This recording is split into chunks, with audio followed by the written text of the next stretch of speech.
여러분, 우리 기독교에는 정말 신비로운 단어가 하나 있어요. 바로 은혜입니다. 은혜라고 하는 것은 하나님이 거저 베풀어 주시는 호의를 말하는 거죠. 이 다른 종교에는 이 은혜라고 하는 단어가 없어요. 불교나 유교나 이슬람 교에서는 사람이 신에게 찾아가고 신에게 엎드려서 신으로부터 뭔가를 받는 그런 종교죠. 근데 우리 기독교는 그렇지 않습니다. 하나님이 우리 인간에게 찾아오셔서 우리의 죄를 위해서 십자가에 죽으시고 우리의 죄 문제를 해결해 주신 거예요. 이게 우리를 향한 하나님의 은혜, 우리 인생을 향한 하나님의 거저 베풀어 주시는 호의, 은혜죠. 다른 종교에 없는 놀라운 진리입니다. 여러분, 우리가 어떻게 구원받고 어떻게 천국 갑니까? 에베소서 2장 8절 말씀에 보시면은 여러분은 믿음을 통하여 은혜로 구원을 얻었습니다. 이것은 여러분에게서 난 것이 아니요 하나님의 선물입니다. 그러니까 우리가 구원받고 천국 가는 것은 은혜로 구원받고 하나님의 은혜 때문에 천국 간다라고 하는 거죠. 우리의 행위나 우리의 공로나 우리의 업적과는 전혀 상관없이 하나님이 베푸신 은혜, 하나님이 베푸시는 호의로 우리가 구원받고 천국 가는 줄 믿습니다. 그런데 천국만 은혜로 가는 것이 아니라 이 땅에서의 삶도 하나님의 은혜로 천국처럼 살 수 있기도 하고 또 지옥처럼 살 수 있기도 하는 것입니다. 많은 사람들이 이 땅을 천국처럼 사는 게 아니고 지옥처럼 살아가는데 그건 은혜를 몰라서 그런 거예요. 여러분, 천국만 은혜로 가는 것이 아니라 우리가 이 땅에서 사는 것도 천국같이 살아가는 그런 삶도 은혜로 되는 것입니다. 세상 사람들은 그걸 잘 모르죠. 그저 돈으로, 자기 실력으로, 자기 능력으로 행복하게 사는 줄로 그렇게 생각하지만은 하나님의 은혜가 있다는 것을 모르고 그 은혜의 한 조각도 누리지 못하는 그런 비참한 인생을 살고 있습니다. 저와 여러분은 이 하나님의 은혜를 알고 그 하나님의 은혜를 누릴 수 있게 되시기를 축원합니다. 오늘 이 본문을 보시면은 인생의 어려움, 위기, 큰 고난이 있었지만은 하나님의 은혜로 완전히 다른 삶을 살았었던 사람이 나와요. 본문에 보시면은 유대 땅 베들레헴에 엘리멜렉 그리고 나오미라고 하는 이 부부가 사는데 그들이 사는 땅에 기근이 들었습니다. 흉년이 들었어요. 기근이 드니까 더 이상 그곳에서 살 수가 없어서 두 아들을 데리고서 이방 땅인 모압 땅으로 옮겨갑니다. 근데 사실 유대인들은 아무리 흉년이 들고 기근이 들어도 그 유대 땅, 하나님께서 머물러서 살라고 하시는 그 땅을 떠나서 살지는 않아요. 근데 너무 먹고 살기가 힘들게 되어지니까 이 엘리멜렉과 나오미 부부가 모압 땅인 이방 땅으로 갔었던 것입니다. 그곳에서 하나님을 잊어버리고 살아요. 믿음도 버리고 그냥 이방 땅에서 이방 땅 사람들과 섞여서 그렇게 사는 겁니다. 그러다가 남편 엘리멜렉이 죽어요. 외국 땅에서 믿을 수 있는 존재는 남편밖에 없는데 남편이 죽었으니까 얼마나 막막하고 또 얼마나 힘들었겠습니까? 그런데 사실 남편이 없는 게 문제고요. 문제가 아니라 사실 하나님을 떠난 것이 문제예요. 믿음을 버린 것이 문제예요. 여러분, 하나님을 떠나고 믿음을 버리게 되어지면 그곳에는 기근이 기다릴 수밖에 없는 것이고요. 그 삶 자체는 고통일 수밖에 없는 것입니다. 근데 나오미는 자기 남편이 죽으니까 나 이제 하나님께 돌아가야 되겠다. 하나님을 이제 찾아야 되겠다. 이렇게 생각한 것이 아니고요. 이제는 남편이 죽었으니까 두 아들을 의지하고 두 아들만 바라보고 믿고 살아야 되겠구나. 이렇게 생각을 해요. 그래서 그 두 아들을 이제 장가를 보내고 결혼을 시키는데 누구와 결혼을 시키냐면은 모압 여인들과 결혼을 시킵니다. 이방 여인과 결혼을 시키는 거예요. 여러분, 유대 사람들은 이방 사람들과 결혼을 하지 않는 것이 율법이고 계명이거든요. 신명기 10장 말씀에 보면은 이방 사람과 결혼하지 말라라고 그렇게 되어 있는데 이 나오미는 유대인이면서도 자기 두 아들을 이방 여인과 결혼을 시켰어요. 그래서 그 두 며느리가 오늘 본문에 나오는데 오르바라고 하는 여인하고 루시라고 하는 여인이에요. 이제 두 아들도 장가도 보내고 며느리도 생겼고 일가 친척들도 생겼으니까 남편은 비록 죽었지만은 나오미의 마음 가운데 좀 든든함이 있었죠. 그런데 한 10년쯤 지나서 두 아들이 이유도 없이 죽어버렸어요. 여러분, 부모에게 자식이 죽는다는 것은 그보다 더 크고 고통스러운 슬픔과 아픔은 없는 거죠. 그래서 이제 외국 땅에서 남편도 죽고 두 아들도 죽고 모아놓은 재산도 없고 미래도 없고 아무것도 없는 그런 여인이 되어져 버렸어요. 근데 오늘 보면 1절에서부터 5절을 가만히 보시게 되어지면은 하나님이라고 하는 단어가 등장하지 않아요. 5절까지 말씀을 가만히 보시면은 하나님, 여호와, 주님이라고 하는 단어가 한 번도 나오지 않습니다. 그래서 여러분, 하나님이 없는 곳에는 기근이 있는 것이 당연한 것이고 또 죽고 죽는 죽음이 있는 것은 당연한 것. 하나님 없이 내가 주인이 되어서 살게 되어지면 인생 자체는 기근이고 절망인 것입니다. 은혜가 없기 때문에 그런 거예요. 그래서 나오미는 하루하루 사는 것이 두려웠었고요, 고달팠었고 외로웠습니다. 내일이 오는 것이 기대가 아니라 고통이었어요. 여러분이 혹시 내가 내 인생의 주인이 되어서 살고 있지는 않습니까? 내가 내 인생의 주인 되어서 내 마음대로 살고 있습니까? 그렇다면 그런 분은 은혜가 있어도 그 은혜가 그에게 임하지도 아니하고 그 은혜를 누릴 수도 없는 거예요. 오늘 나오미 그리고 그의 며느리 룻은 나중에 하나님의 큰 은혜가 그들의 인생 가운데 부어지는데 어떻게 그들의 인생 가운데 하나님의 은혜가 부어지게 됐는가?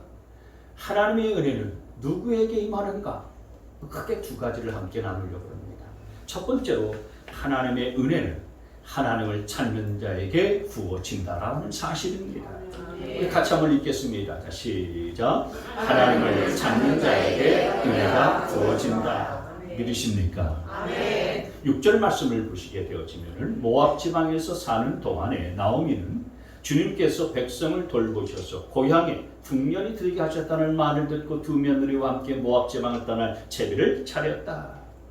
나오미가 모압 땅에서 사는 동안에 이제 하나님께서 기근 들었었던 유대 땅에 풍년이 들게 하셨다는 이야기를 들었어요.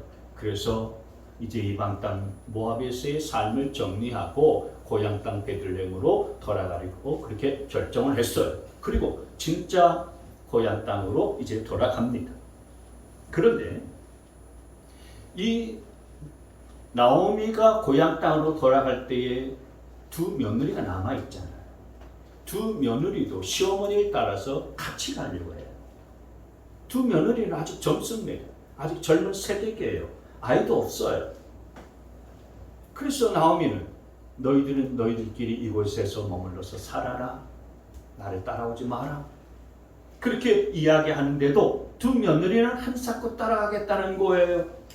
자기들도 시어머니가 살던 그 고향, 시어머니의 고향인 베들레헴 땅으로 자기들도 같이 따라가겠다는 것입니다. 9절 10절 말씀을 보시겠습니다. 너희가 각각 새 남편을 만나 행복한 가정을 이루도록 주님께서 돌봐주시기를 바란다. 나오미가 작별하라고 그들에게 입을 맞추니 며느리들이 큰 소리로 울면서 10절 말하였다. 아닙니다. 우리도 어머님과 함께 어머니의 결례에게로 돌아가겠습니다. 그러자 시어머니 나오미가 자기를 따라오겠다고는 두 며느리를 말려요. 11절 보세요. 그러나 나오미는 말렸다. 돌아가다오. 내 딸들아 어찌하여 나와 함께 가려고 하느냐? 아직 내 뱃속에 아들들이 들어있어서 그것들이 너희 남편이라 될 수 있다는 말이냐? 돌아가다오. 내 딸들아 제발 돌아가거라. 재혼을 하기에는 내가 너무 늙었다. 설령 나에게 어떤 희망이 있다거나 오늘 밤 내가 남편을 맞아들여 아들을 낳게 된다거나 하더라도 돌아가다오. 그러니까 며느리들이 같이 갈게요. 아니다. 여기서 좋은 남편 만나서 행복하게 살아라. 아니에요. 저희들은 어머니를 끝까지 따라갈 거예요. 따라오지 마라. 제발 부탁이다. 돌아가다오. 여러분, 지금 이 시어머니 나오미가 재산이 많아서 두 며느리가 시어머니 나오미를 따라가겠다는 것입니까? 아닙니다. 재산 한 푼 없어요. 가진 것 아무것도 없습니다. 그런데도 불구하고 계속 울면서 이 두 며느리가 시어머니를 따라가겠다라고 하는 거예요. 그러면서 이 시어머니와 두 며느리가 주고받는 이 대화를 가만히 보면 너무너무 아름답습니다. 그런데 5절까지는 한 번도 주님, 하나님, 여호와라고 하는 단어가 나오지 않는데 6절부터는 이 나오미가 며느리하고 주고받는 대화를 가만히 보게 되어지면은 주님, 하나님, 여호와라고 하는 말이 여러 번 나와요. 6절에도 주님께서, 하나님께서 백성을 돌보셨어. 8절에도 하나님께서도 너희에게 그렇게 해주시기를 바란다. 9절에도 하나님께서 돌봐 주시기를 바란다. 계속해서 하나님이라는 단어가 나오는 것입니다. 나오미가 두 며느리에게 너희들 모압 땅으로 돌아가라 그렇게 하자 며느리 중에 오르바는 돌아갔는데 룻은 끝까지 시어머니를 따라간다고 그래요. 왜 따라옵니까? 16절 말씀에 그러자 룻이 대답하여 나더러 어머니 곁을 떠나라거나 어머니를 뒤따르지 말고 돌아가라고는 강요하지 마십시오. 어머님이 가시는 곳에 나도 가고 어머님이 머무시는 곳에 나도 머무르겠습니다. 어머니의 결례가 내 결례이고 어머니의 하나님이 내 하나님입니다. 룻이 시어머니 나오미를 따라서 아무도 알지 못하는 유대 땅으로 가는 것은 뭐 때문입니까? 어머니의 하나님이 나의 하나님입니다 라고 하는 이 믿음 때문이다 라고 하는 것입니다. 사실 룻이 늙은 시어머니를 따라서 유대 땅으로 들어가는 것은요 사실 잘못된 선택이죠. 이건 명백한 실수예요. 누가 봐도 실수예요. 룻은 이방 땅에서 자라서 이방 땅의 사람과 결혼했고 이방 땅에서 그렇게 잘 살고 있었는데 시어머니를 따라서 유대 땅으로 간다라고 하는 것은요 유대 땅에 아는 사람 한 사람도 없기에 거기 가면 분명 왕따 당할 것이 뻔해요. 여러분 유대 사람들은 이방인을 배척하기 때문에 누구든지 이방인들이 보게 되어지면은 유대 사람들은 그 사람들을 다 배척하고 왕따시킵니다. 그런데도 불구하고 룻은 어머니를 따라가는 거예요. 거기 가면 내가 행복해지겠다 해서 따라가는 거 아닙니다. 거기 가면 내가 좋은 사람 만날 수 있겠지 해서 기대해서 따라가는 거 아니에요. 시어머니 따라가는 이유는 딱 한 가지예요. 어머님의 하나님이 내 하나님입니다. 이 믿음 때문인 줄 믿으시기를 바랍니다. 그 믿음 갖고 가는 거예요. 한번 생각해 보세요. 남편 죽고 두 아들도 죽고 며느리 하나는 제 집으로 돌아가고 며느리 하나가 남아있는데 그 하나 며느리도요 아무것도 가진 것도 없는 그런 며느리예요. 그러니까 시어머니와 이 과부인 룻이 쓸쓸하게 배단편처럼 그냥 고향 땅으로 돌아가는데 여러분 두 며느리가 쓸쓸하게 고향 땅으로 돌아가는 그 모습을 가만히 보면요 얼마나 참 애잔합니까? 짠하잖아요. 아마 룻이 시어머니에 따라서 유대 땅으로 가려고 할 때 주변에서는 다 말렸을 거예요. 너 거기서 어떻게 살래? 너 바보같이 그렇게 생각하지 마. 그러지 마. 가지 마. 사람들이 다 만류하고요. 말렸을 거예요. 그런데도 불구하고 룻은 시어머니를 따라갑니다. 왜요? 어머님의 하나님이 나의 하나님입니다. 어머님이 믿는 하나님을 나도 하나님으로 믿습니다 하면서 따라가는 거예요. 여러분, 하나님은 누구에게 은혜를 베푸십니까? 하나님을 찾는 자에게 베푸신다는 사실들을 믿으시기를 바랍니다. 하나님을 의지하고 하나님을 붙잡는 자에게 하나님이 은혜를 베푸신다는 사실들을 믿으시기를 바랍니다. 하나님의 은혜는 아무리 절망적인 곳일지라도 임합니다. 그러니 여러분 내 상황이 절망의 밑바닥 가운데 떨어져 있다고 할지라도 하나님의 은혜는 여전히 부어질 수 있다는 사실들을 믿으실 수 있게 되어지기를 바랍니다. 아멘. 그래서 여러분 내 삶의 환경이나 처지가요 회복의 기미도 보이지 않냐고 나아질 그런 기미가 보이지 않아도 우리가 하나님을 찾고 하나님을 붙잡게 되어지면 하나님의 은혜는 그곳에 반드시 임하게 되어져 있는 거예요. 왜요? 하나님은 우리에게 은혜를 베풀어 주시기를 기뻐하시는 분이시기 때문입니다. 그래서 여러분 잘 아시는 말씀이실 텐데 민수기 6장 말씀해 보시면 같이 있습니다. 시작. 여호와는 그의 얼굴을 내게 비추사 은혜 베푸시기를 원하며 여호와는 그 얼굴을 내게로 향하여 드사 평강 주시기를 원하노라 할지니라 하라. 아멘. 하나님은 은혜 베푸시기를 원하시는 분이세요. 저와 여러분 가운데 은혜 베푸시기를 기뻐하시는 분이시라고요. 아멘. 여러분 우리 인생은 내 노력이나 내 체력이나 내 실력으로 되는 거 아닙니다. 물론 내 재력이나 내 노력이나 내 실력으로 인생을 살기도 하고 또 그런 것이 필요할 때도 있습니다만 그게 우리의 인생을 결정하는 것이 아니라 그보다도 훨씬 비교할 수 없는 하나님의 은혜가 우리의 인생의 모든 것을 결정한다는 사실들을 믿으시기를 바랍니다. 아멘. 창세기에 나오는 요셉의 인생을 우리가 잘 알지만 가만히 보세요. 요셉은 17세에 형들에 의해서 애굽에 노예로 팔려가잖아요. 노예로 팔려간 것만 해도 인생이 참 고달프고 참 괴로운 그런 인생인데 팔려간 그 집의 주인이 여주인이 자기를 유혹했기 때문에 그것을 물리쳤다고 그래서 억울하게 누명을 쓰고 감옥에 들어가지 않습니까?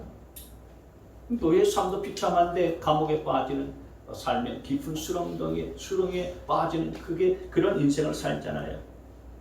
억울하게 누명을 써서 감옥에 들어갔는데도 누구 하나 도와줄 사람이 없어요. 요셉에게는요 아무도 도와주는 사람이 없지만 아직 하나님밖에 계시지 않았어. 요셉은 그런 감옥에서도 하나님 찾고 하나님 의지하고 하나님만 붙들어요. 창세기 39장 20절에 보시면 요셉의 주인은 요셉을 잡아서 감옥에 가두었다. 그곳은 왕의 죄수들을 가두는 곳이었다. 요셉이 감옥에 갇혔으나 주님께서 그와 함께 계시면서 돌보아 주시고 그를 한결같이 사랑하셔서 간수장의 눈에 들게 하셨다. 간수장은 감옥 안에 있는 죄수를 모든 요셉에게 맡기고 감옥 안에서 일어나는 온갖 일을 요셉이 혼자 처리하게 하였다. 간수장은 요셉에게 모든 일을 맡기고 아무것도 간섭하지 않았다. 그렇게 된 것은 주님께서 요셉과 함께 계시기 때문이며 주님께서 요셉을 돌보셔서 그가 하는 일은 무엇이나 다 잘되게 해주셨기 때문이다.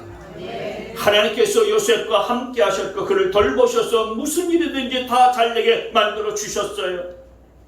요셉은 아무리 상황이 힘든 그런 감옥에 갇혀 있어도 하나님을 붙잡고 하나님이 나와 함께 하신다는 사실들을 믿었어요. 여러분 하나님은 하나님을 붙든 자에게 하나님을 찾는 자에게 반드시 은혜를 베풀어 주시는 분이신 것을 믿으시길 바랍니다. 그래서 요셉은 감옥 안에서도 괴롭고 그렇게 고통스럽게 보내지 않고 간수장의 눈에 딱 들어서 감옥 일을 맡아 행하면서 형통한 자로 살았었던 거예요. 여러분 하나님의 은혜가 부어지면은 어떤 절망적인 상황 속에서도 형통케 되고 모든 일들이 잘 된다는 사실을 기억하시길 바랍니다. 아무리 최악의 상황 가운데 있을지라도 하나님을 찾고 하나님을 붙들게 되어지면 하나님의 은혜는 부어지게 되어져 있어요. 요셉의 감옥에 하나님의 은혜가 임하자 그 감옥은 감옥이 아니고요. 하나님께서 귀한 은혜를 베풀어 주셔서 요셉이 애굽의 총리 대신이 되게 되어지는 그런 디딤돌이 되지 않았습니까? 하나님은 요셉에게 베풀어진 그 은혜처럼 오늘 저와 여러분에게도 은혜 베풀어 주시기를 기뻐하시는 하나님이신 것을 믿으시기를 바랍니다. 아멘. 은혜를 베풀어 주시기를 기뻐하시고 좋아하시는 분이시기 때문에 여러분 내가 처한 환경과 상황이 절망적이다 할지라도요. 그것 때문에 그런 상황 환경 바라보면서 낙심할 이유가 없어요.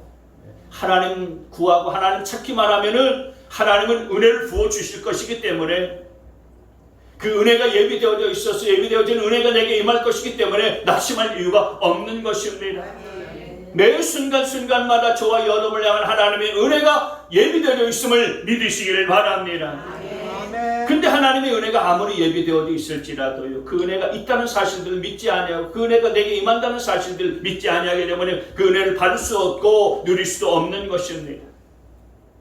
여러분, 성경에 보면 죽으면 죽으리라 했었던 여인이 있었죠? 누구죠? 예, 에스더입니다. 에스더. 에스더가 어떻게 유대인 출신으로서 페르시아 왕의 왕비가 될 수 있었을까요? 에스더서 2장 16절 17절에 보면 이렇게 기록하고 있어요. 그가 아하수에로 왕의 칭전으로 불려 들어가는 것은 아하수에로가 다스린 지 7년째 되는 열째 달 곧 데벳월이었다. 왕, 페르시아 왕. 이 왕은 에스더를 다른 궁녀들보다도 더 사랑하였다. 에스더는 모든 처녀들을 제치고 왕의 귀여움과 사랑을 독차지하였다. 드디어 왕은 에스더의 머리에 관을 씌우고 와스디를 대신하여 왕으로 삼았다. 여기 중간에 보시면은 에스더가 왕의 귀여움과 사랑을 독차지하였다라고 이렇게 표현되어 있죠. 근데 개역 개정 성경판에는 이것을 뭐라고 표현했냐면은 왕 앞에 더 큰 은혜를 얻은지라, 왕에게 더 큰 은총을 얻은지라 이렇게 기록이 되어져 있어요. 그러니까 에스더는 다른 여인들보다 더 큰 은총을 입었고 더 큰 왕의 호의를 받았고 더 큰 왕의 은혜를 입었다라고 하는 것입니다. 우리가 생각하기에 페르시아 왕이 이 에스더의 미모가 뛰어나서 거기에 반해가지고 자기 왕비를 삼았나 보다 이렇게 생각을 하기 쉬운데, 여러분, 이 당시에 페르시아는 아시아, 유럽, 아프리카 3개 대륙을 지배하는 대제국이었어요. 세계 대제국이었는데 이 세계 대제국의 페르시아 왕이 왕비를 뽑으려면은 아시아, 유럽 그리고 아프리카에서 최고의 미인들이 모여들잖아요. 그 중에서 하나 뽑는 거예요. 근데 미인들이 모이면은요, 수십 명, 수백 명 모이면은요, 다 똑같아요. 전부 다 미인이니까요. 누가 특출하게 미인이다. 그리고 뭐 누가 특별하게 예쁘다. 그런 게 없어요. 그게 구별이 없습니다. 다 미인이니까요. 특별히 누가 뭐 드러나거나 그래서 저 사람이다 이렇게 할 그게 없는 거예요. 근데 그럼 다른 그 이제 여인들은 왕비가 되기 위해서 뭐 얼굴에 뭐 팩도 하고 말이죠.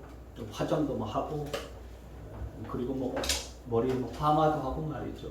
옷은 가지고 있는 옷 중에서 최고의 옷을 준비한다든지 아니면 새로운 옷을요 아주 화려한 것은 옷을 그냥 준비하고 차려입고서 그렇게 선을 볼 거 아니겠습니까? 근데 에스더는 노예로 살고 있는 여인이었어요. 네. 왕궁에서요 궁녀로 그렇게 살고 있었던 그런 여인이었습니다. 맨날 노동하고 일하다가요 세수 한번 하고서 지금 나온 거예요. 다른 여인들은 다 화려한 옷을 입고 가장 좋은 것들을 준비해서 나왔는데 에스더는 그냥 대충 집에 있었던 옷, 다른 옷이 있기도 뭐 있는 것도 아니고요. 옷 살 형편도 안 되는 것이고요. 그냥 집에 있는 옷 하나 입고 그냥 심플하게 그렇게 나타났습니다. 옷도 그렇고 준비하는 것도 그렇고요. 또 화장도 하지 아니하고 그런 에스더가 어떻게 왕에게 뽑혔겠습니까? 여러분, 그게 하나님의 은혜인 줄 믿으시길 바랍니다. 네. 여러분, 사람의 마음은 하나님이 주관하시고 하나님이 만드셨기 때문에 왕의 마음을 움직이는 것은 하나님이에요. 그 왕의 마음을 움직여서 에스더가 눈에 딱 들게 한 것은요 하나님의 은혜라고요. 하나님의 은혜가 아니면 그 수많은 여인들 가운데서 어떻게 이 에스더가 왕의 귀여움과 왕의 사랑을 독차지하고 왕의 호의를 입을 수 있겠냐 말인 거지요.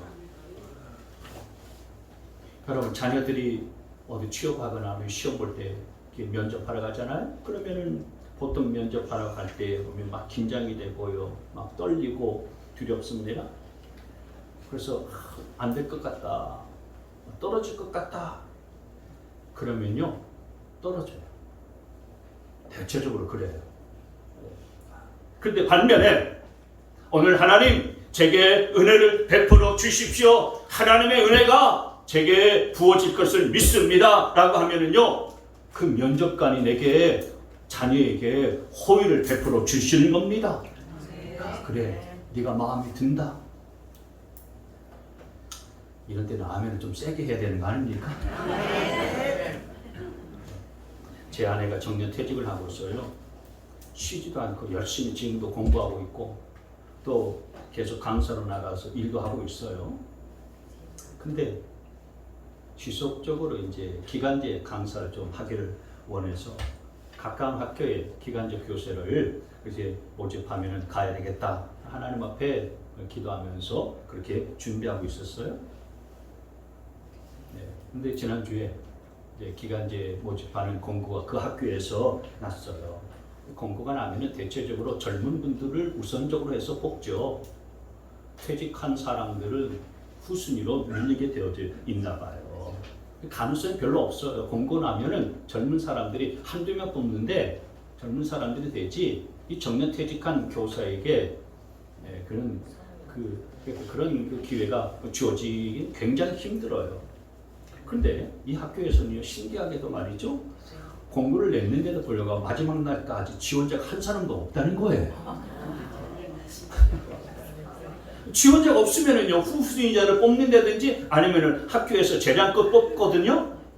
그래서 우리 집사람, 제 아내가요, 그렇게 막 해당 사항도 별로 없는데도 뽑힌 거 아니겠습니까? 그래서 여러분 11월 첫 주부터 또 기간제 강사로 나가서 아이들을 가르치게 되어졌는데 이게 하나님의 은혜인 줄 믿습니다. 이게 하나님의 은혜라고요. 여러분 매일 아침마다 일터에 나가고 출근할 때마다 오늘 하나님의 은혜가 내게 부어질 것을 믿고서 나갈 수 있게 되어지기를 바랍니다. 하나님의 은혜가 부어질 것을 기대하시고 나아가세요. 하나님의 은혜가 베풀어 줄 것을 그렇게 기대하면서 나가고 출근하고 일할 수 있게 되어지기를 바랍니다. 힘든 상황에 지금 몰려 있습니까? 재정적으로 어렵습니까? 건강이 지금 병든 상태 가운데에 고달프고 너무나도 통증 때문에 시달리고 있고 연약함 가운데 있습니까? 하나님, 이 상황 속에서 은혜를 베풀어 주시옵소서라고 기도하면은 하나님은 하나님을 찾는 자에게 반드시 은혜를 부어주시기 때문에 놀라운 하나님의 은혜가 여러분 가운데 임하게 될 줄 믿으시기를 바랍니다. 근데 여러분, 누구는 기도했더니 그는 하나님 은혜를 받고 나는 못 받았다. 누구는 기도했더니 하나님이 치유해 주셨는데 나는 그는 치유도 경험하지 못했다. 차이가 뭡니까? 하나님을 찾고 하나님을 붙잡는 차이예요. 그런 응답을 받고 경험한 사람은 어려운 가운데서도 하나님을 찾고 하나님을 붙잡고 하나님께 올인한 거예요. 그러니 하나님께서 그 인생에 은혜를 부어주지 않을 수가 없는 거죠. 하나님은 은혜 베푸시기를 기뻐하시고 원하신다고 했잖아요. 근데 시큰둥하게 내가 노력해야지, 내가 힘써해야지, 물론 그것도 중요하죠.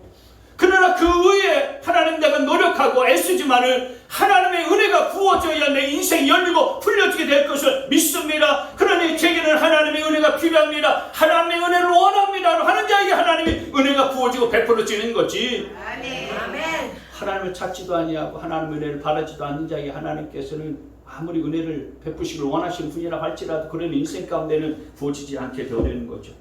여러분은 하나님의 은혜가 누구에게 임했다는 얘기만 듣지 말고 여러분들이 직접 하나님의 은혜를 경험할 수 있게 되시기를 축원합니다. 아멘. 오늘 나오미는 하나님의 은혜를 잊고 이방 땅에서 살다가 하나님의 은혜가 있음을 알고 다시 하나님을 찾고 하나님을 붙잡았을 때에 그의 인생 속에서 다윗 왕가의 할머니가 되어지는 이 놀라운 축복을 받게 돼요.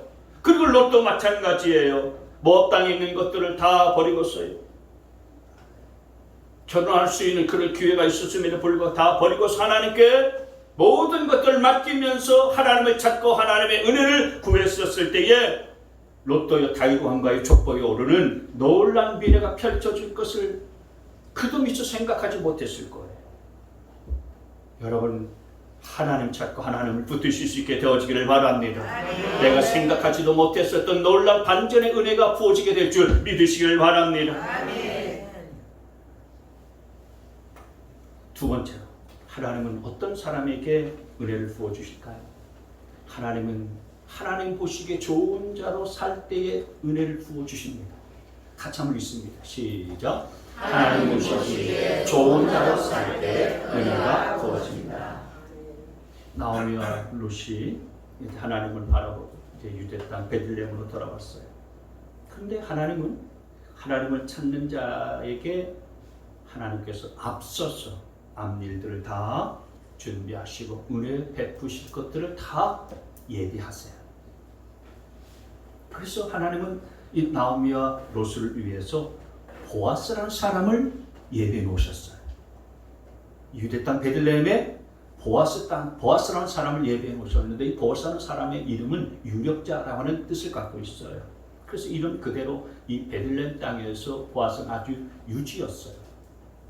밭도 많았고 그리고 거느린 종들도 많이 있었고 재력이 있었던 그런 사람이었습니다. 뿐만 아니라 믿음도 좋은 사람이었었고 그 마을에서는 존경받는 사람이었어요. 룻은 시어머니 나오미를 따라서 유대 땅 베들레헴으로 와서 열심히 시어머니를 섬기고 또 시어머니를 위해서 열심히 일했습니다.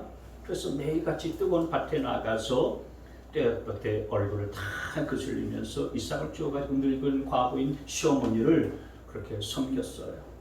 그리고 시어머니가 시키는 말에 다 순종했습니다. 온전히 순종하고 따랐어요. 그랬더니 좋은 소문이 온 동네에 다 퍼졌습니다. 룻이 무슨 놀란 일들을 행했던 거 아니었어요. 대단한 업적을 쌓았던 것 아니었어요. 그냥 시어머니에게 잘했어요. 삶의 태도가 너무너무 아름답고 귀한 거예요. 그 소문이 동네에 다 퍼진 겁니다. 누가 봐도 참 좋은 며느리다. 그런 말을 들었었던 룻이었습니다. 유력자인 그 지방의 유지였었던 보아스도 그런 이야기, 그런 소식을 듣고 잘 알고 있었어요. 그래서 보아스가 자기 밭에 이삭을 주우러 왔을 때에 마음껏 우리 밭에서 이삭을 주어라. 그렇게 배려를 해주었어요. 그리고 물도 마음껏 마시라고 그렇게 배려를 해주었습니다. 여러분, 물 마시는 것이 무슨 큰 배려인가 싶지만 이스라엘 땅에서는 물이 굉장히 귀한 거예요. 생명과도 같기 때문에 물을 마음껏 퍼 마실 수 있도록 배려해 주는 것은요 정말 굉장한 배려인 거예요. 그래서 목이 마르거든 주저하지 말고 우리 물단지에 가서 물을 마음껏 마시도록 하라. 그렇게 배려를 해줬습니다. 그러니 룻이 그 보아스가 베푼 은혜가 너무나도 컸어요. 그 앞에 딱 엎드려서 왜 내게 이런 은혜를 베푸십니까? 2장 10절 말씀해 보시면은 그러자 룻은 엎드려 이마를 땅에 대고 절을 하면서 보아스에게 말하였다. 저는 한 날 이방 여자일 뿐인데 어찌하여 저 같은 것을 이렇게까지 잘 보살피시고 생각하여 주십니까? 그때 보아스가 이렇게 대답을 했어요. 11절 말씀, 보아스가 룻에게 대답하였다. 남편을 잃은 뒤에 댁이 시어머니에게 어떻게 하였는지를 자세히 들어서 다 알고 있어. 댁은 친정 아버지와 어머니를 떠나고 태어난 땅을 떠나서 엊그제까지만 해도 알지 못하던 다른 백성에게로 오지 않았어. 댁이 한 일은 주님께서 하나님께서 갚아 주실 것이요. 이제 댁이 주 이스라엘의 하나님의 날개 밑으로 보호를 받으러 왔으니 그분께서 댁에게 넉넉히 갚아 주실 것이요. 그러니 이 보아스를 룻이 한 일을 하나님께서 갚아 주실 것이라고 그렇게 말하면서 하나님께서 자기를 통해서 넉넉하게 갚아 주실 것이고 은혜를 베풀어 주실 것이다 라고 그렇게 이야기한 거예요.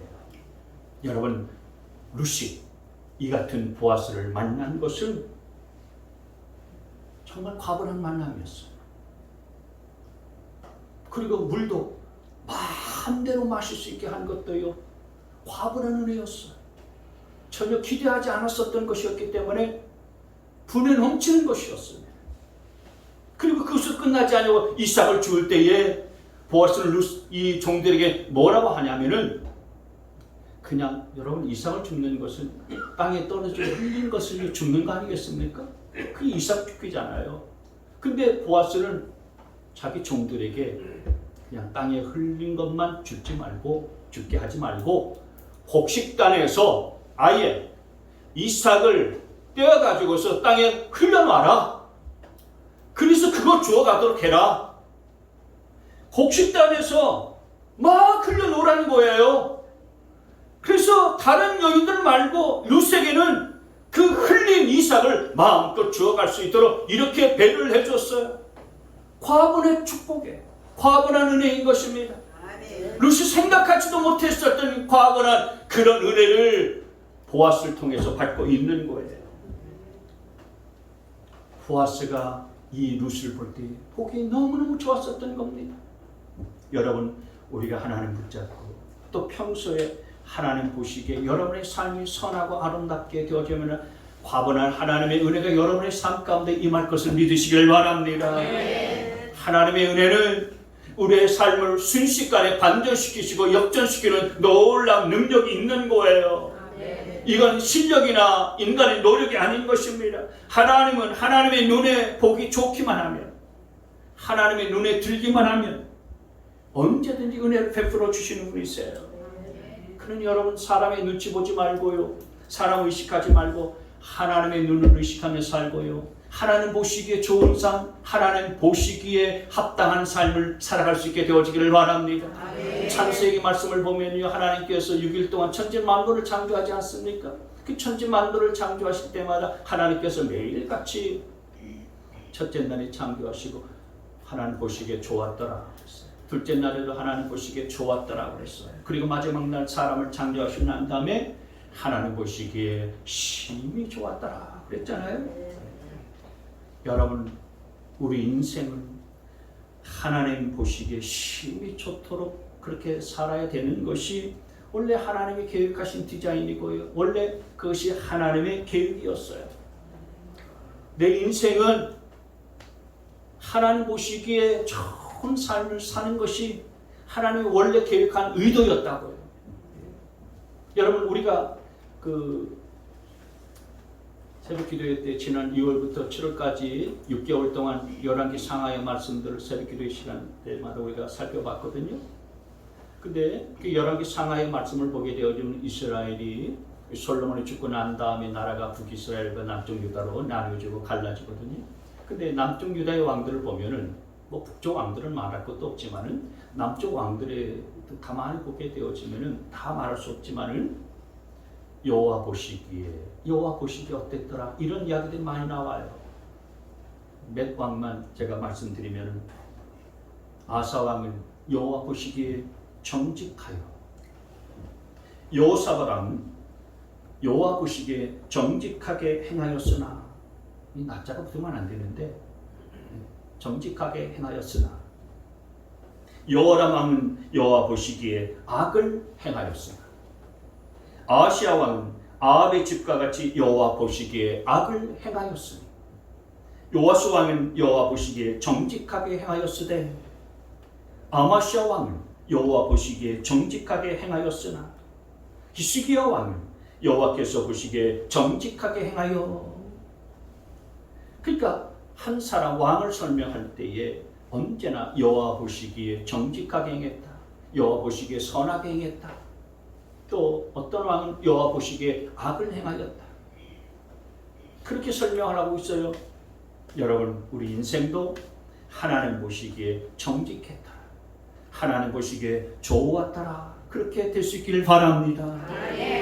그런 인생, 하나님 보시기에 좋았더라, 하나님 보시기에 정직했더라, 하나님 보시기에 진실했더라, 그 인생에 과분한 하나님의 은혜가 부어지는 줄 믿으시기를 바랍니다. 하나님 보시기에 좋아야 돼요. 여호와 보시기에 선해야 되고요, 여호와 보시기에 정직해야 되는 것입니다. 오늘 이 나오미, 시어머니 나오미에게 룻이 한 것을 가만히 보면 하나님 보시기에 좋은 거예요.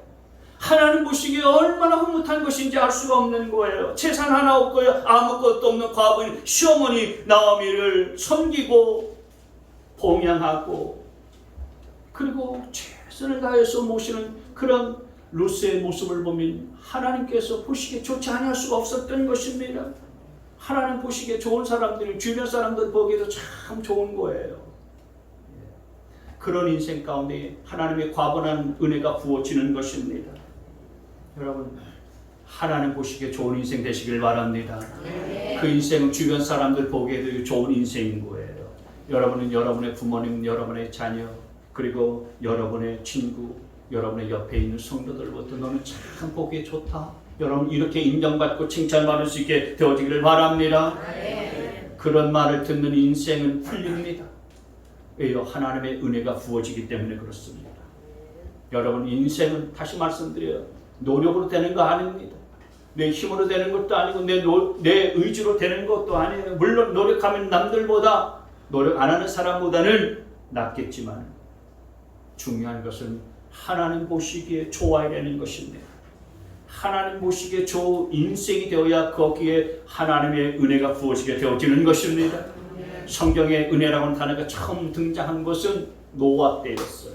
노아 때 모든 사람 생각하는 것이 악하고 행하는 것이 다 악했을 뿐이었는데 노아는 하나님의 은혜를 입었다라고 했습니다. 여러분, 노아 시대 때 세상이 다 홍수로 뒤덮여버리고 하나님의 심판을 받아서 망했을 때에 노아와 그 가족이 살았었던 이유는 뭐냐? 하나님의 은혜를 입었기 때문에 그랬던 거예요. 하나님의 은혜를 입을 수 있었던 이유는 노아 하나님 보시기에 의로웠었던 삶을 살았었기 때문에 그랬었던 겁니다. 하나님 보시기에 좋았던, 하나님 보시기에 의로웠었던 롯이었기 때문에 롯과 그의 가정은 그 홍수 때에 망하지 않고요, 다 구원받고 건진받게 되었어요. 여러분의 삶이 하나님의 눈에 쏙 들게 되어지길 바랍니다. 하나님 보시기에 여러분의 삶이 좋고 진실하고 정직하게 될 수 있게 되어지기를 바라요. 그 인생에 하나님의 은혜가 부어지게 될 줄 믿습니다.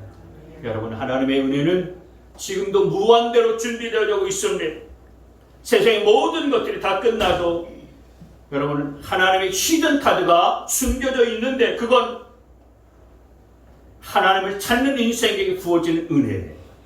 그리고 하나님 보시기에 좋은 인생에게 부어지는 은혜인 것입니다. 이 은혜가 여러분 모두에게 충만하게 임할 수 있게 되시길 주의 이름으로 축원합니다. 아멘.